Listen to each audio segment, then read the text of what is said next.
சற்று முன் கிடைக்கப்பெற்ற மிக மிக முக்கியமான செய்தி ஒன்று வெளியாகியுள்ளது. இரட்டை இலை வழக்கு பன்னீர்செல்வம் வெற்றியா? கிட்டத்தட்ட இரட்டை இலை சின்னம் தொடர்பான வழக்கு நீதிமன்றத்தில் பல ஆண்டுகளாக நடைபெற்று கொண்டிருக்கிறது.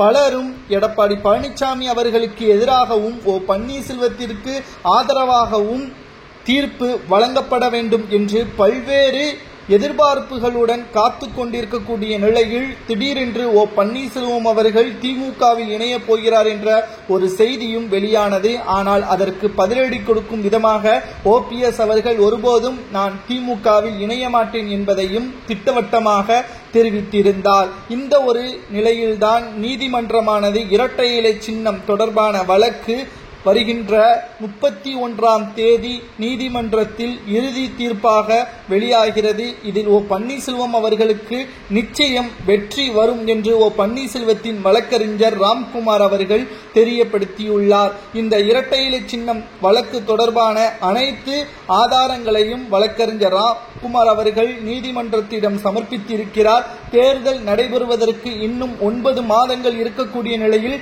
அதற்கு முன்பாக இந்த வழக்கு விசாரணை முடிவடையும் என்றும் இந்த வழக்கில் பன்னீர்செல்வம் அவர்கள் வெற்றி அடைந்து விட்டால் அனைத்தும் தலைகீழாக மாறிவிடும். பன்னீர்செல்வத்தை புறக்கணித்த பாஜகவே தற்பொழுது OPSஐ அதிமுகவில் இணைத்து விடலாமா என்று தமிழக பாஜக தலைவர் நயினார் நாகேந்திரன் அவர்கள் எடப்பாடியுடன் மீண்டும் பேச்சுவார்த்தை நடத்தி வருகிறார். இதற்கு காரணம் இரட்டை இலை வழக்கு பன்னீர்செல்வம் அவர்களுக்கு வெற்றி என்பதை தற்பொழுது ராம்குமார் அவர்கள் மூலமாக அரசியல் வட்டாரத்தில் தெரியப்படுத்தப்பட்டதன் காரணமாகத்தான் இந்த மிகப்பெரிய அளவில் சர்ச்சையும் எழுந்துள்ளது.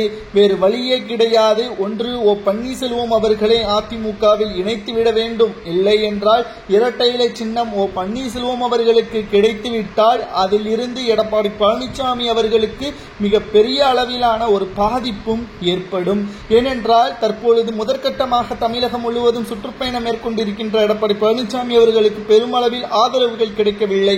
இரண்டாவதாக பன்னீர்செல்வம் அவர்கள் புதிய கட்சியை தொடங்குவதற்கான முயற்சிகளிலும் ஈடுபட்டு வருகிறார். அது நடந்தாலும் சரி, ஒருவேளை பன்னீர்செல்வத்திற்கு சாதகமாக வழக்கு முடிந்தாலும் சரி, அந்த வழக்கு வெற்றியடைந்தால் நிச்சயம் அதிமுகவை கைப்பற்றுவார். இல்லை என்றால் புதிய கட்சியை ஆரம்பித்து அதிமுகவின் தொண்டர்களை தனது பக்கம் வரவழைத்து புதிய கூட்டணியை உருவாக்கி அரசியல் களத்தை மாற்றத்தையும் கொண்டு வருவார் என்ற தகவலும் தற்பொழுது கிடைக்கப்பெற்றுள்ளது. மிகப்பெரிய அளவிலான பரபரப்பான தகவலாக பார்க்கப்படுகிறது.